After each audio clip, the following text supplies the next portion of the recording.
I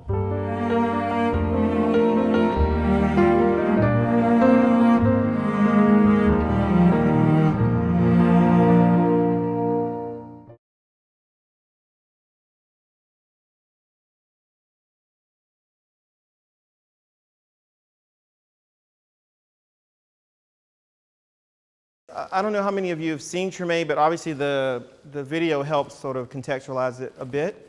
And the yellow suit, or the costume as we can call it, but it's actually called a suit in the Mardi Gras Indian world, was the introduction for the audience, the visual audience, of what a Mardi Gras Indian would look like. But it did not have a lot of the depth of the themes that the rest of the suits that you'll see today have in the narratives.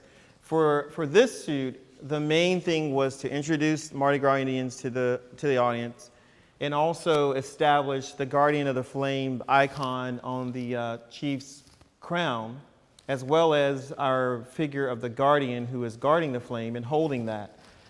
Otherwise, on here, there's a lot of brooches, which are sort of the bling for the suit, and there's more of that on this to cover and give you the sort of glimmer that we needed to say, oh, here's a Mardi Gras Indian.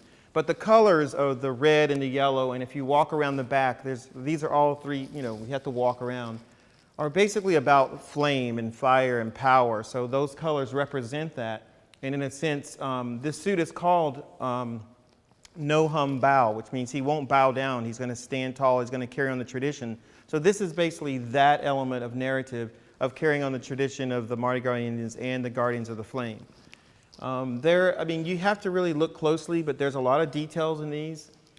Once we did this pilot suit, and by the way, we had for this, which is why there aren't as much intricate patterns between these two, this was only 6 weeks we had to make this one, because the pilot was a quick shoot. But in the story, of course, it's post-Katrina, and this suit was one that in our storyline survived, so he had this suit. When we came back to do the rest of them, the next episode, and they were going to do a new suit, because they do one every year, and let me stress, it takes them 1 year to do it. And what you see, this one, and this red one, and the one to the left here, we only had 4 months, so that we were rushing. But in this case, the storyline was that they normally make new patches, but in this case, they couldn't do that. So they decided that they themselves, the Mardi Gras Indians that year, post-Katrina, would allow people to use parts of another suit. So on this suit, for the next one that he made, you'll see the flame is the same, and we also duplicated this figure, because no way were we going to take this apart. But in reality, that's what they would do if they had to do that. When you walk around also, you'll see the wolves on the boots. You can look inside, have also been duplicated. And a few other little things. We did do the brooches differently with the theme of the iconic contraflow symbol for hurricanes. And when we came back to go through this first season, I thought the only time that we could do a suit that was a memorial for Katrina victims was this particular season, because of our time frame that we were filming. So I decided that we would do that. And in this suit, there's markings that they put on the houses that had different, I can't even remember now, they're on my drawing table, but the date of the inspection of the house, the number of dead bodies, and then in these two spaces were the people who inspected their initials, or the group, the core group.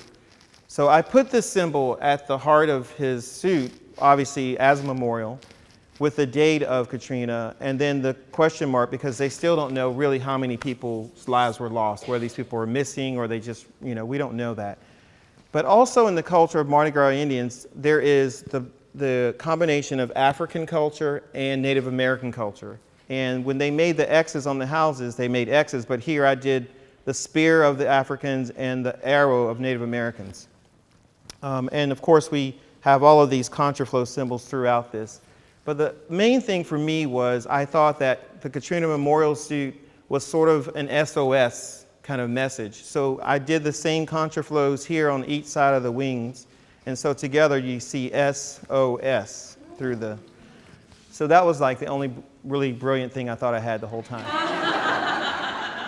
But again, it's Swarovski crystals, beads, as you can see.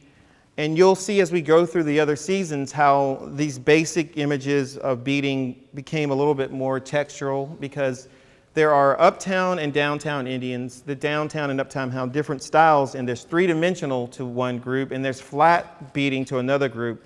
And I decided to make a whole nother genre of just extra texture. So I used different elements within the beads, actually used feathers or small bones or things like that I'll show you.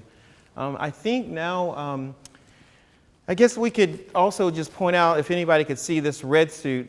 This one was, I mean, I have a word for it, but I'll be nice. It was a last-minute addition because the producers decided that maybe instead of just having one more person that season, they needed another. And this was 2 weeks out, so there's no way I could have made this. But what we did, the gentleman who wears this in this position, he is the flag boy.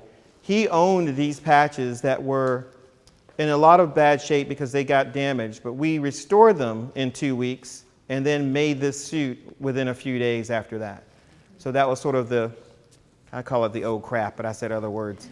But again, you'll see the contraflow symbols and Swarovski crystals, which, you know, take this sort of terrible iconic image and made it beautiful.